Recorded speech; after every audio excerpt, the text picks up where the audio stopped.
Oh, mais c'est qui? Mais c'est le gars de Marv TV. C'est Lorenzo Marv. Mais qu'est-ce qu'il y a derrière lui?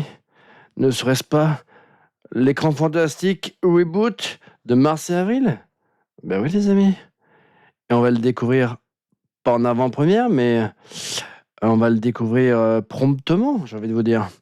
Je me suis procuré cette petite pépite hier et ouais, je me suis abstenu d'y jeter un œil puisque je voulais vraiment qu'on le découvre ensemble. Donc, si vous ne l'avez pas vu passer, ben, rendez-vous dans votre kiosque de proximité favori. Normalement, vous devriez avoir ce petit chef-d'œuvre du cinéma fantastique, de la presse de cinéma fantastique. Il doit être sorti près de chez vous, hein. Mais écoutez, on va découvrir ça sans plus attendre. La couverture, eh ben, on met à l'honneur Mickey 17, hein, que je vais m'empresser d'aller voir dimanche soir, hein, donc demain, les amis, pour moi en tout cas. Et je vous ferai un retour. Voilà, il n'y a pas grand-chose qui sort au cinéma, mais celui-ci, j'avais vraiment envie de le voir. J'avais vraiment aimé les films précédents là, du réalisateur. Donc il y a voilà, zéro chance pour que je déteste celui-ci. Il a l'air d'être très très cool, hein, avec un second degré voilà, qui a l'air de bien, bien fonctionner. En tout cas, ça a fonctionné bien dans les films précédents, donc il n'y a pas de raison. Et même le concept a l'air d'être complètement what the fuck, mais voilà, ça m'intrigue. Et au verso, qu'est-ce que c'est que ça, dis donc? C'est aussi une promotion pour une BD chez Casterman, Lune de miel. Ouais, ben ça a l'air d'être très particulier, mais quand on voit que voilà, voilà, qu'il y a Bastien Vives, donc là c'est l'un des créateurs de Last Man qui est voilà, aux manettes, ça peut être, voilà, ça peut être du délire, hein. Eh bien, on va découvrir ce que nous proposent nos amis de l'écran fantastique pour ce nouveau numéro. Donc, au sommaire, donc un retour sur The Gorge que moi j'avais plutôt bien kiffé, les amis. Donc, mettez-moi dans les commentaires si vous y avez jeté un œil, mais franchement, j'avais bien kiffé ce film. Un reportage sur Mickey 17, bien évidemment, sur 46 primitifs. Donc ça, écoutez, on verra ce que ça donne. Au niveau des séries télé, ça va nous parler de Star Wars Andor, Daredevil Born Again, La Roue du Temps. Fantastica va nous faire un petit retour sur Kevin Bacon. Après, on a des hommages donc à David Lynch, bien évidemment, à Jano Swartz. Et pour Toxic, on aura un retour sur la saga Tremors, hein, avec un premier qui était excellent. Après, par la suite, c'était pas ouf, mais le premier, je l'ai vu un nombre de fois incalculable, je l'adorais, hein. Ça fait un moment que je ne l'ai pas vu, mais je sais que j'avais adoré ce film à l'époque.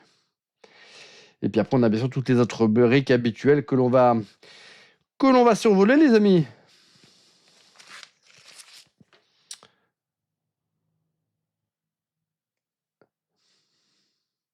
Donc là, une pub sur les différents ouvrages aux éditions L'Écran Fantastique, hein.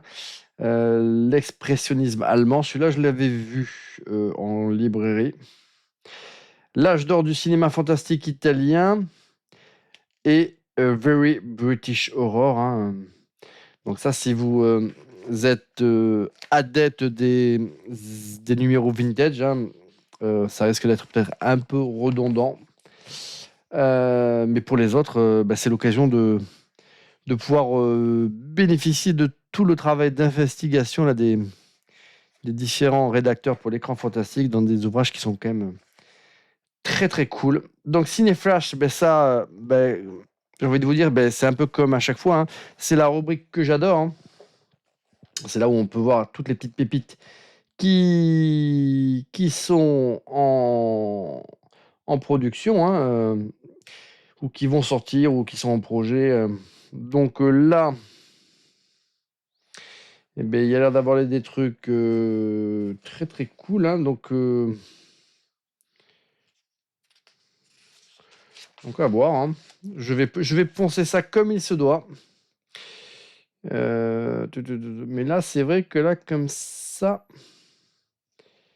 il n'y a pas grand-chose dont j'ai entendu parler, hein. Il y a Night Beach, hein, un film qui est sorti sur la plateforme Disney+, hein, que j'ai eu que j'ai l'opportunité de voir, hein, puisque j'ai souscrit à l'offre promotionnelle de chez Disney là, pour pour rattraper un peu mon retard sur les différentes séries. Et en fait, j'ai trop la flemme. En fait, elles sont tellement génériques ces séries sur Disney, que ce soit les séries Marvel, les séries Star Wars. Que voilà, j'ai essayé de rattraper la saison 3, la deuxième Mandalorian. J'ai pioncé, j'ai dormi comme un bébé. Enfin, c'est vrai que formellement, elles sont plutôt bien faites, mais par contre, c'est tellement vite, tellement creux que c'est très difficile. Donc finalement, Disney+, même si ça me coûte pas cher mensuellement, bah, pour le peu de temps que j'y mets les pieds, hein, ou les yeux, bah, c'est déjà trop cher. J'amortis beaucoup plus mon investissement à la plateforme Shadows, hein. Voilà, que je ponce, mais alors... Bah écoutez, ça, Ciné Flash, il y a l'air d'avoir des trucs très très cool. Inconnu au bataillon pour la plupart, mais je regarde s'il y a quelque chose qui attire mon attention. Mais c'est que des petites productions, mais ça je kiffe. Donc ça, je vais le lire. Euh, ouais, je crois ils envisagent un remake à The Faculty, effectivement. The Faculty, je crois que dans le premier qui était plutôt cool, il y avait Elijah Wood, hein. Alors je sais pas si dans la suite, si c'est un reboot, un soft reboot, est-ce qu'il y aura éventuellement un retour des survivants là, du premier opus? J'en sais rien. Ta, ta, ta, ta. Cinéasia, ben ça c'est pareil, hein, c'est un petit peu la même chose. Alors là, il y a l'air d'avoir un truc assez cool avec des mechas. Là, ça c'est un film singapourien, Guerre galactique, un jeune pilote et son robot pour sauver le monde. Ça s'appelle Evans, The Boy and His Robot. Voilà, ça a l'air d'être très très cool. Donc Mickey 17, ben ça je vais essayer d'en savoir le moins possible, en tout cas sur les retours presse, avant d'aller voir le film pour pouvoir me faire ma propre idée, hein. Mais en tout cas, l'écran fantastique a l'air d'avoir plutôt bien kiffé sa mère, hein, puisqu'ils l'ont noté 4 étoiles sur 5. Création The Gods 2, ben ça aussi, ils ont plutôt bien aimé, hein. Ça, je crois que ça nous était présenté comme le Seigneur des Anneaux asiatique. Bah, j'ai pas vu le 1. Bon, bah, après, je suis plutôt bon public pour ce type de film. Bon, voilà, si j'ai l'opportunité de tomber dessus, je le regarderai avec plaisir. Mais il faut d'abord que je rattrape le 1. Donc, un retour sur Dogman, sur The Gorge, qu'ils ont noté 4 étoiles sur 5.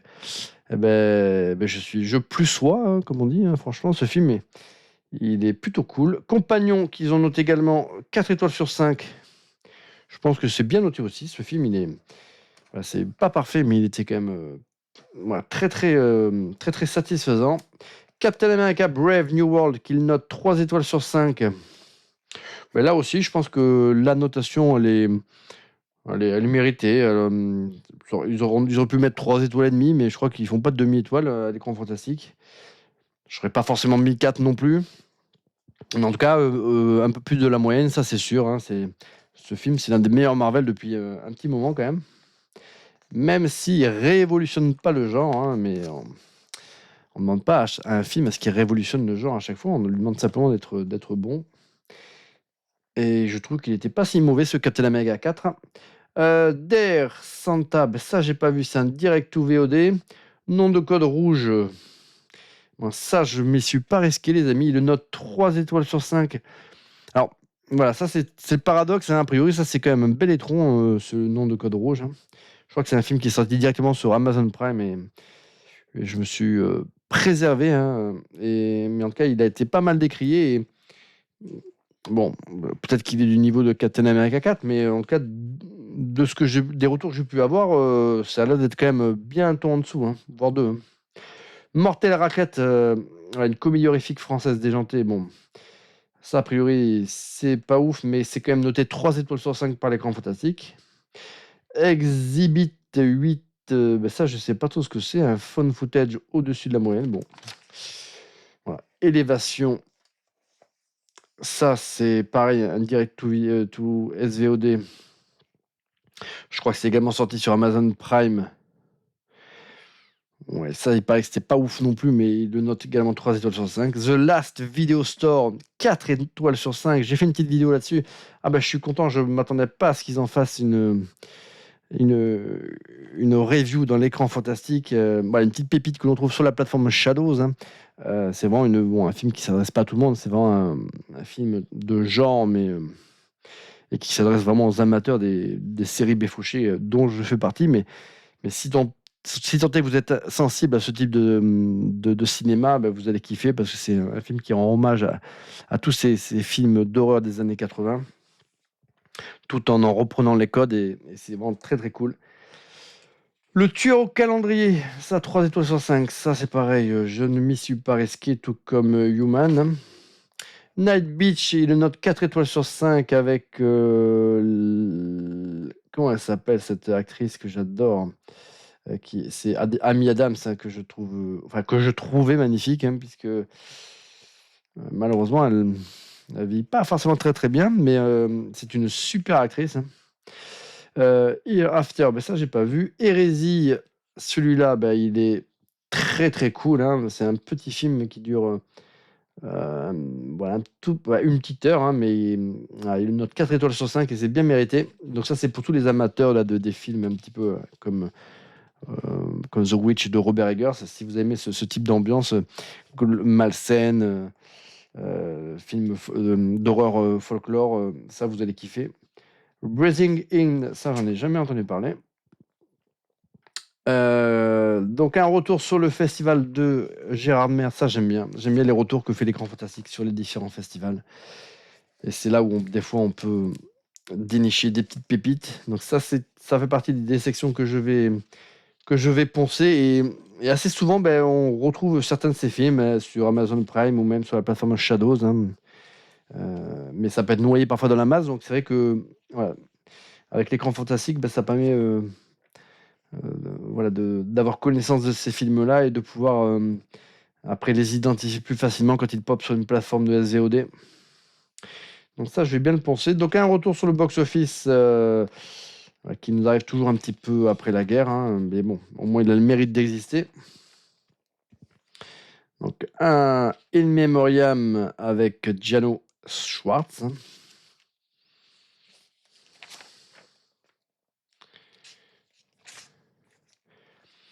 Un article sur The Gorge, hein. Donc ça, c'est très très cool. J'irai le poncer, hein. Et puis maintenant que j'ai vu le film, voilà, je me ferai pas spoiler, hein. C'est vrai que moi souvent j'aime bien. Alors les films dont j'en ai un petit peu rien à cirer, ça me dérange pas d'en apprendre un maximum avant d'aller les regarder, hein, ne serait-ce que peut-être pour me motiver à aller les voir. Mais les films que je suis quasiment persuadé d'aller voir au cinéma, j'essaie voilà, de pas trop en savoir sur l'intrigue, hein, même si souvent les bandes annonces malheureusement elles nous spoilent un max. Donc Mickey 17, ça je vais éviter de trop me spoiler, mais par contre j'aime bien, après avoir vu le film, aller poncer ça, ces articles de l'écran fantastique ou chez Mad Movies, hein.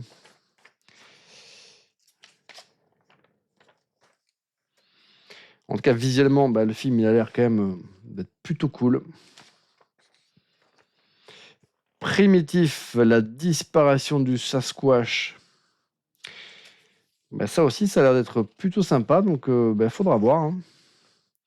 Donc un retour bien sûr sur David Lynch, qui malheureusement nous a quittés, hein.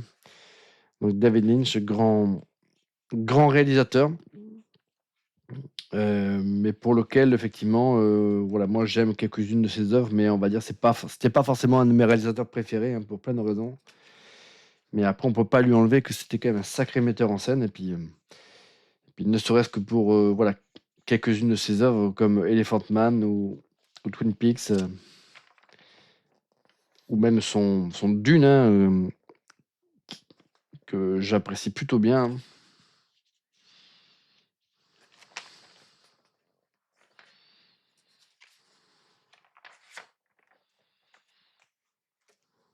Mais voilà, ça pouvait être aussi un réalisateur parfois un petit peu difficile à suivre, hein, dans certains de ses films. Star Wars Andor saison 2.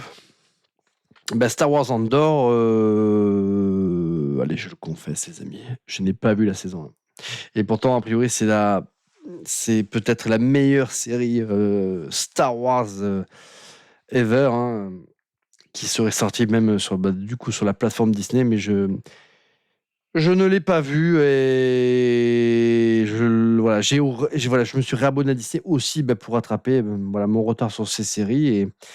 Mais je voulais essayer déjà de terminer Mandalorian, le Book of Boba Fett. Enfin, je voulais les reprendre un petit peu dans l'ordre. Mais comme j'avance pas et que je m'endors sur The Mandalorian, bon, je vais essayer quand même de m'attaquer à Andor avant la saison 2.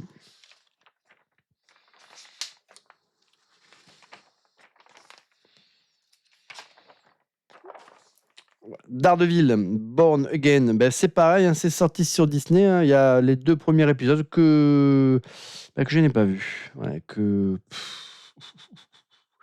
je verrai peut-être, j'en sais rien. Je sais pas. Les premiers retours sont pas ouf, hein. Je sais que j'avais adoré la première saison là, de Daredevil. J'avais apprécié la saison 2, mais un peu moins sur Netflix. Après, j'avais regardé, pareil, hein, les saisons sur Punisher, sur Luke Cage, sur Iron Fist, sur comment elle s'appelle, Jessica Jones. Et à un moment donné, j'étais vraiment en overdose là, de ces séries Marvel Netflix qui n'avançaient pas, et qui avaient énormément de temps mort et qui étaient parfois et pas si généreuses que ça en termes d'effets spéciaux et d'action. Voilà, j'ai même pas regardé la série crossover des défenseurs, là, The Defender. Et je n'avais pas non plus regardé la saison 3 là, de Daredevil. Donc c'est vrai que avant de me lancer sur Born Again, peut-être qu'il faut d'abord que je regarde la saison 3 de Netflix. Alors je suis pas sûr qu'il y ait véritablement besoin, hein, parce que même si c'est a priori quand même dans la continuité, je crois que Disney a fait en sorte que ça puisse se réappréhender comme un reboot, voilà, mais un soft reboot, puisqu'on conserve quand même le background de tous ces personnages et on n'efface pas voilà, les événements passés. Mais c'est vrai que voilà, pour ce type de série, je trouve ça dommage. Et puis je sais que si je regarde Born Again avant la saison 3, il est possible que après je n'ai plus du tout envie de regarder la saison 3 en fait. Alors que je pense qu'elle est sans doute bien meilleure elle sera sans doute bien meilleure que cette série Born Again qu'on nous a survendue et qui a l'air d'en avoir refroidi plus d'un en cas au visionnage des premiers épisodes. Donc ça, faudra voir. Après, de toute façon, comme ils vont nous sortir un épisode de 40 minutes par semaine, j'aurai le temps de le rattraper. Moi, ces séries-là, j'aime bien là, les regarder quand même sur un temps court, hein. Donc la roue du temps, la première saison, c'était pas ouf, mais alors, pas ouf du tout. Je crois que je m'étais forcé à apprécier, à regarder, en essayant je m'étais forcé à trouver des points positifs et la saison 2, c'était un calvaire. Un calvaire, un calvaire, un calvaire. Je crois même qu'il me reste le dernier épisode à voir et que j'ai même pas eu le courage de regarder le dernier épisode de la saison 2. Et la saison 3, ça m'a l'air d'être tout aussi laborieux, pourrave. Des costumes, des coupes de cheveux, rien ne va dans cette série en fin de compte, hein. On dirait Shannara 2.0 pour ceux qui à l'époque ont vu Shannara, hein. C'était une catastrophe. ou l'épée de vérité. Franchement, c'est dommage. Je pense qu'il y avait tellement mieux à faire avec la saga là, de Robert Jordan. Hein. C'est vraiment catastrophique. Donc, franchement, je me risquerai pas avec cette série. Euh, Donc, après la section habituelle avec les sorties DVD Blu-ray. Donc, ça, c'est intéressant parce que ça permet de ne pas laisser passer certaines pépites. Moi, j'aime bien surveiller les remasterisations là, de vieux films. Hein. Speak No Evil, ça, c'est le remake de je sais plus comment il s'appelle, le film, je crois, norvégien, qui est très très cool. Celui-là, j'ai pas spécialement envie d'aller le voir, d'autant que voilà, l'original est excellent. Celui-ci, a priori, ils ont essayé d'être un peu plus, de proposer une fin originale différente de celle du film original, mais qui est moins forte que l'original. Donc je suis pas sûr d'avoir envie de regarder une mauvaise réplique. Donc je pense pas que je le verrai celui-ci. Terrifier 3, Mad Movies proposé dans son numéro là, de février le film en DVD. Hein. Donc ça, moi, j'attends. J'ai vu qu'il y avait un coffret collector avec toute la saga Terrifier, donc je pense que c'est ça que je me procurais à moyen terme. Hein. Mais ça, j'adore, hein, Terrifier. Le bateau qui mourut de honte, l'opération diabolique, les travaux d'Hercule. Ça, c'était un de mes films préférés, hein, avec Steve Reeves. Hein. C'est pas forcément une bonne adaptation des 12 travaux d'Hercule, mais moi j'adore ces péplums là, des années 50-60. Et donc tous ces Hercules, c'est vrai que moi j'adorais ça. Hein. Donc avec Steve Reeves, il y avait 2 Hercules. Et alors le deuxième, c'était Hercule et la reine de Lydie, je crois. Et après, il y avait avec Rec Park, hein, j'adorais aussi. Hein.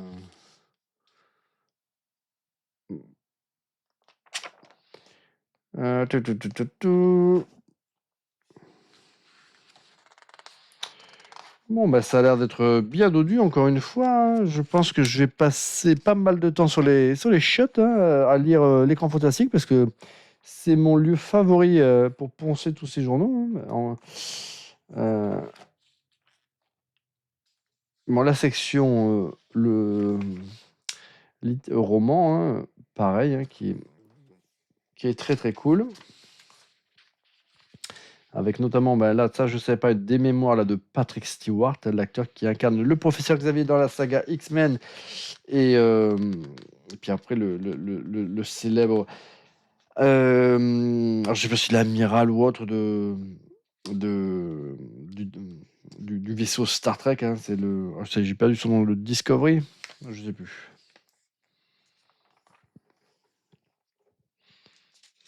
Donc, un retour sur les BD.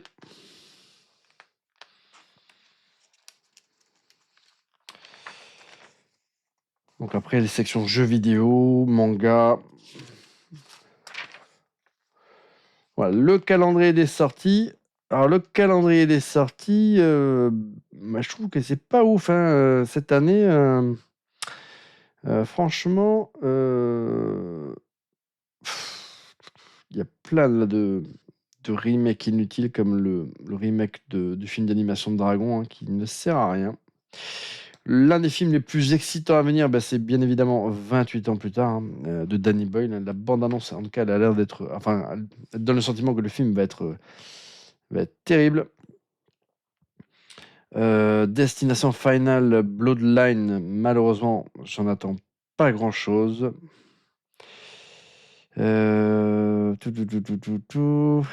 Megan 2.0, ça c'est pareil, à mon avis. Au niveau des grosses sorties, franchement, ça va pas être ouf. Hein. Il y a alors, donc le Jurassic World de Gareth Edwards, ça, je mettrais bien une petite pièce parce que Gareth Edwards, c'est quand même un master. Le Superman Legacy de James Gunn, c'est James Gunn. James Gunn, il n'a fait aucun nanar, donc il n'y a pas de raison que ça commence avec Superman. Et après, souviens-toi l'été dernier, c'est pas ouf. Les 4 Fantastiques, ça a l'air d'être plutôt cool. Mais il n'y a pas l'air d'avoir non plus des projets ultra originaux, hein. Là, je regarde, mais ouais, The Exorcist Project au mois d'octobre. Ah, c'est de Mike Flanagan. Donc, éventuellement, ça peut être intéressant. Celui qui a fait des très très bonnes séries là, de The House of Haunted Hill, hein, qui était très très cool. Tron 3.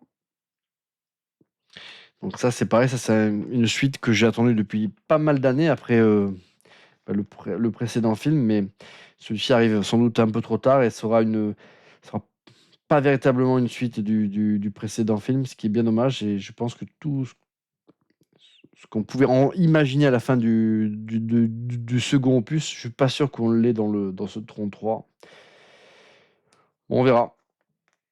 Black Phone 2, je sais pas trop quoi en penser. L'homme qui rétrécit de Jean Kounen, le remake du célèbre film je crois que c'était Jack Arnold, hein, qui était un vrai chef-d'œuvre, hein. Donc là, c'est un film français avec Jean Dujardin, il me semble. Je demande à voir. Franchement, ça peut être très très cool. Mortal Kombat 2, j'en attends pas grand-chose. The Running Man, ça faut voir. Nouvelle version, nouvelle adaptation là, du récit de Stephen King, hein. Moi, j'aimais bien la version avec Schwarzenegger, hein, qui était une mauvaise adaptation du roman, roman qui était lui-même un plagiat d'un écrit, je crois, français, je sais plus trop de qui. Ça avait été adapté d'ailleurs en film, hein.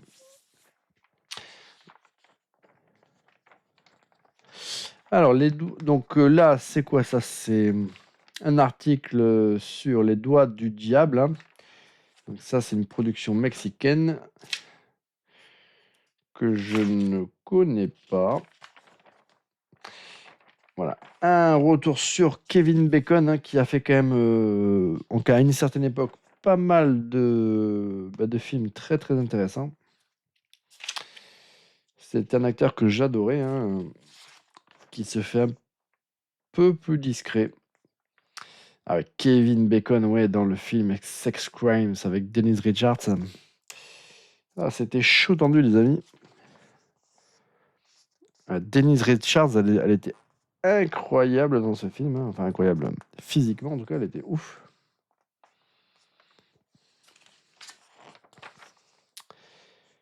Ouais, il a fait quand même pas mal de petites pépites.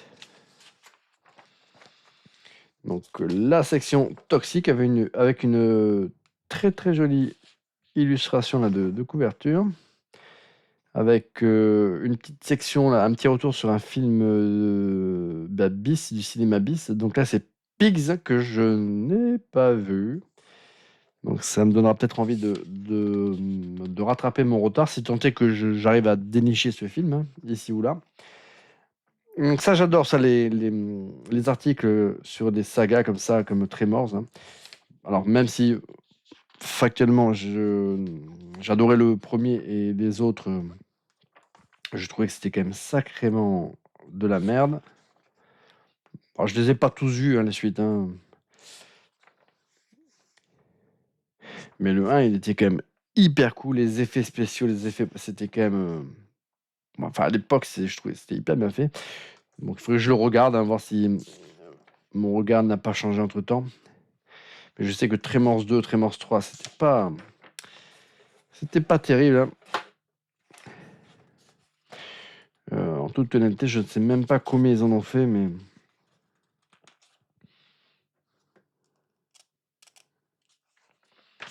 Donc, ça, je vais le poncer quand même.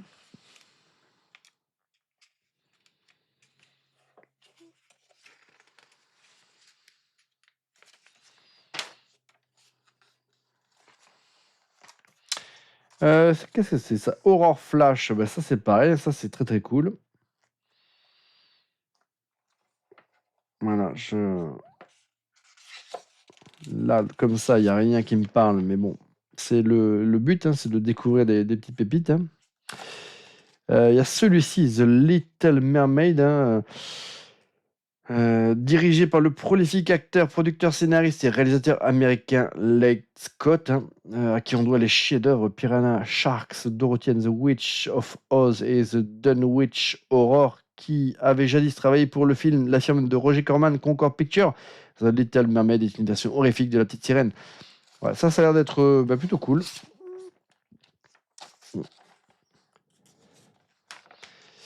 Eh bien, écoutez, je pense que si je ne vous ai pas convaincu de vous procurer cet écran fantastique,